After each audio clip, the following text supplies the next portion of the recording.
Tapi supaya lebih fokus lagi, kita ambil contoh nanti materinya tentang teknologi jelajah ukur. Serunya bermain dan belajar.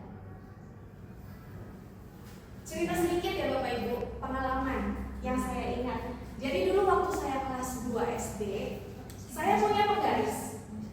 Tapi saya tahu fungsi penggaris itu hanya untuk membuat batas di kertas gambar. Jadi saya nggak peduli ada angka atau apa buat apa itu nggak tahu, cuma tahu buat bikin batas di dalam gambarnya saja. Ya, penggaris cuma anak SD gimana sih kan penggaris lucu-lucu gitu ya, dipakainya untuk membuat batas dalam buku gambar tanpa tahu angkanya untuk apa, fungsinya untuk apa. Ingatan saya hilang, kelas 6 saya baru ingat lagi, baru diajari waktu cara menggaris, dari angka 0 sampai permanennya. Nah, kira-kira dari pengalaman itu, tanpa mendiskreditkan guru saya hormati, mungkin namanya ilmu makin lama makin berkembang. Yang dulu mungkin guru saya belum ada ilmunya, sekarang kita alhamdulillah sudah ada. Kira-kira kalau kita samakan dengan sekarang, apa yang saya lewati waktu itu? Ada yang tahu Bapak Ibu mungkin? Kenapa ingatan saya hilang cuma tahu? Ada lagi yang lain? Tidak menunjukkan nolnya dari batasan mana yang harus kita lakukan. Ya betul, tidak ada panduannya. Hanya cuma garis saja ya. Ya. Ada lagi dari kelompok lain mungkin? Oke, pas Ibu. Nah, itu jadinya yang hilang itu mungkin tidak berkesannya untuk saya gitu. Kembali lagi tanpa mendiskreditkan guru saya. Nah sekarang alhamdulillah kita kan pengetahuan sudah lebih maju, Teknologi makin canggih. benar sekali, perkembangan juga.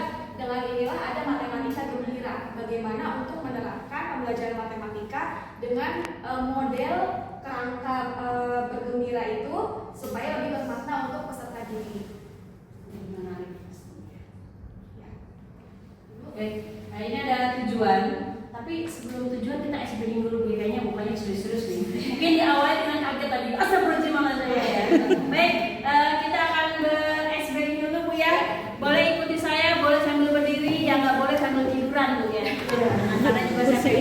Oke, 1, 2, 3. This is big, big, big. Coba Ibu. This is big, big, big. This is small, small, small. This is tall, tall, tall. This is short, short, short. This is fast, fast, fast. This is slow, slow, slow. Ini kalau udah sore. This is yes, yes, yes. This is no, no, no. Oke, silakan duduk kembali. Hebat, hebat ibu-ibu ini ya.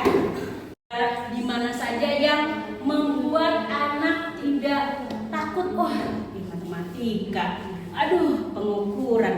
Jadi sebelum mulai masuk materi anak udah apalagi anak-anak Bu ya, kalau kita bilang ayo kita ke taman yuk, waduh, semuanya udah pasti tuh, segala berubah ya pasti, jadi seneng. Jadi kita buat dasarnya seneng dulu gitu ya, bukannya di akhirnya malah nanti nggak seneng, nggak. Jadi dari awal sampai akhir insya Allah matematikanya jadi gembira ya. Selanjutnya merancang aktivitas yang sesuai dengan fasenya, fase A, dan terakhir adalah menerapkan prinsip pembelajaran mendalam, mindful, joyful, meaningful, dan BBM itu ya. Oke, BBM saya juga lupa.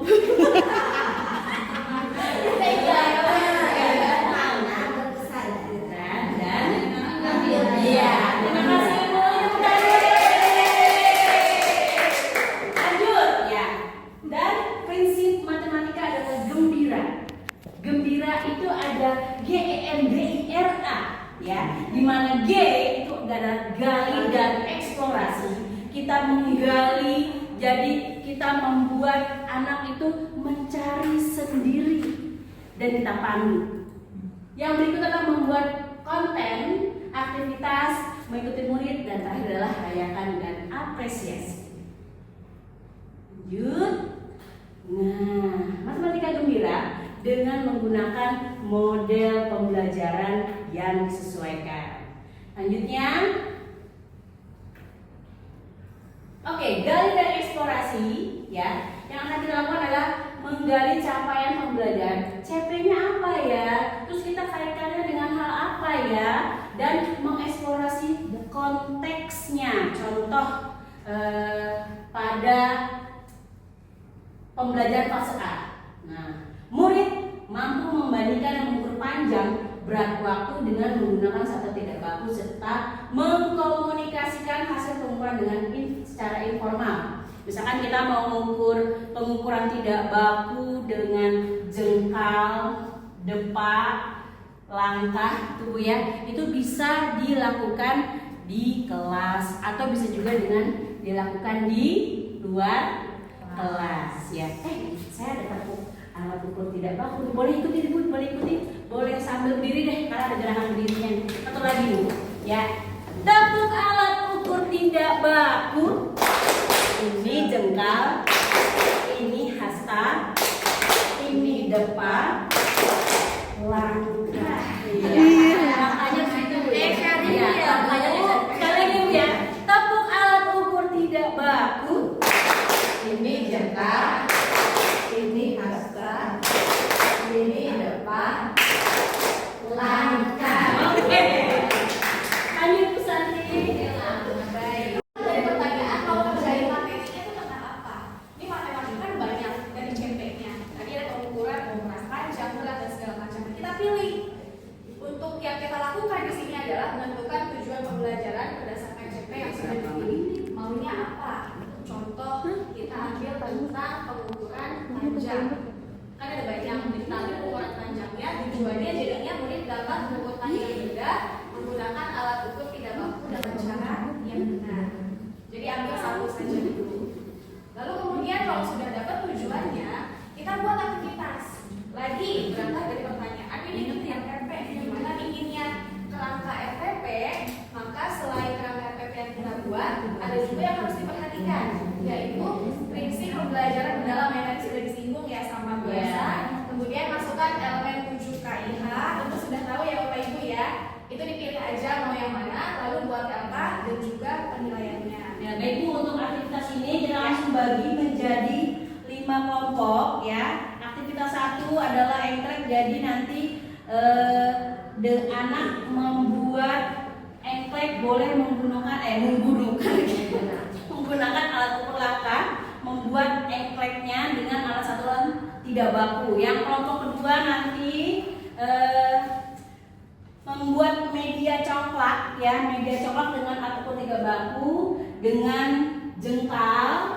Dan yang aktivitas ketiga adalah mengukur benda di kelas, boleh dari meja, boleh dari papan tulis dengan depa, hasta, jengkal. Dan yang terakhir adalah boleh mengukur benda yang ada di luar kelas, boleh daun ya, di lapangan, boleh batang ranting, itu boleh dengan ukuran tidak baku. Dengan nanti ini ada di sini, ada klip, ada stick ya, ini. Oke, nanti ini ya, baik. Lanjut Bu. Oke, kita tunggu sampai 1 jam ke depan, bisa Bapak Ibu? Bisa.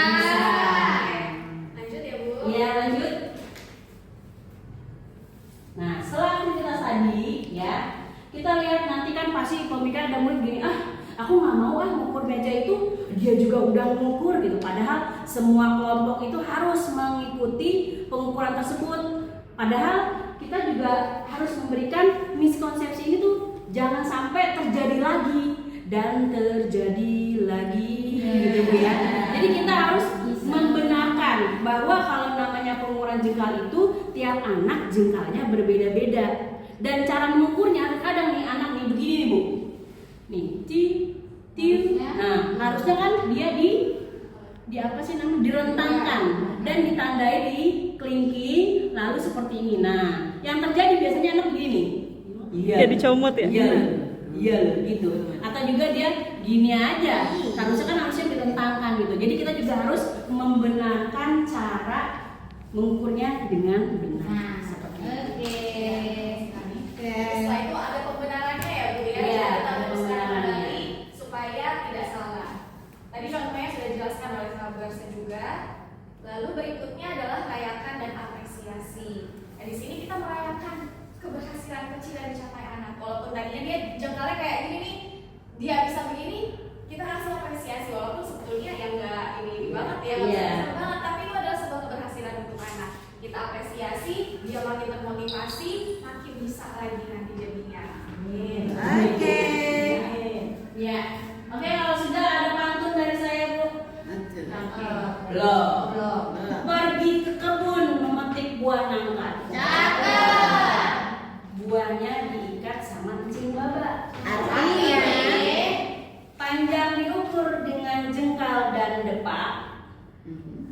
Hasilnya pasti berbeda. Yuk kita coba. Yeay.